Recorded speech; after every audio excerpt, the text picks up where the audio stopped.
Sa pagbagsak ni Arlong, tuluyang nakalaya ang Kokayasi Village, nagbunyi ang mga taga-nayon sa kanilang kalayaan matapos ang mahabang taon ng pagdurusa. Sa gitna ng pagdiriwang, nagdesisyon si Nami na opisyal na sumama sa Straw Hats, handa nang iwan ang kanyang nakaraan upang harapin ang mga bagong pakikipagsapalaran kasama ang kanyang bagong pamilya.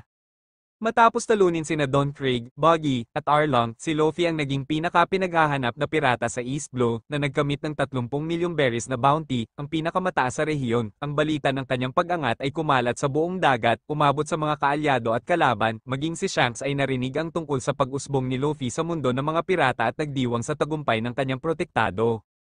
Sa bagong paglalakbay ng Straw Hats, ang kanilang susunod na destinasyon ay ang Grand Line, ang misteryosong dagat kung saan nakatago ang pinakamalalaking hamon sa kanilang pakikipagsapalaran. Matapos ang kanilang tagumpay laban kay Arlong, naglayag ang Straw Hats patungo sa Log Town, ang lugar kung saan isinilang at binitay si Goldie Roger, ang hari ng mga pirata. Habang naghahanda silang tumawid sa Grand Line, huminto sila upang mag-ipon ng supply at tuklasin ang bayan.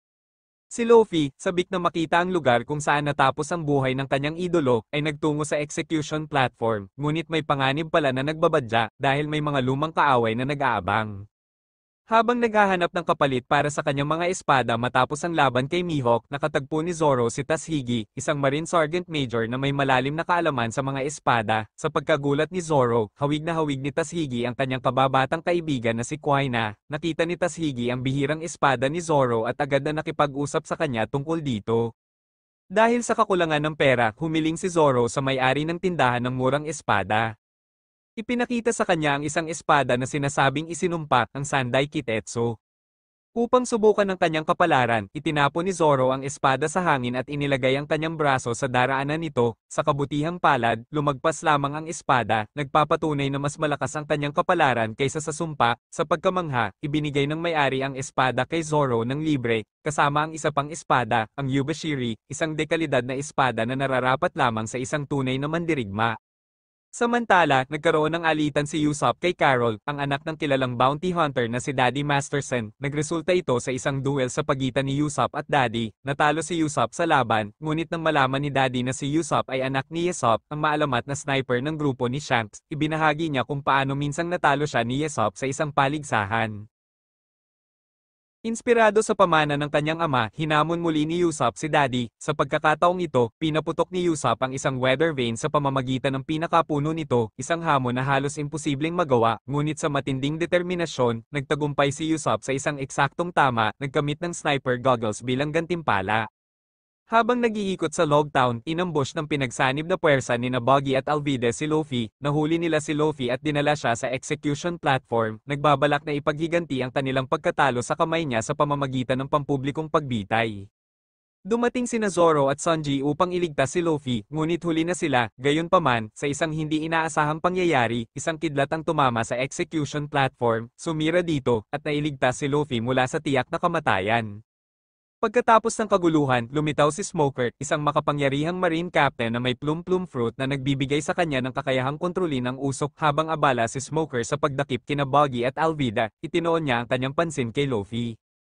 Nakipaglaban sina Luffy, Zoro, at Sanji kay Smoker at Tashigi habang sinusubukan nilang tumakas. Natalo ni Zoro si Tashigi, ngunit nag-atubili siya dahil sa kahawig nito kay Kuaina na nagdulot ng pag-aalinlangan sa kanyang puso.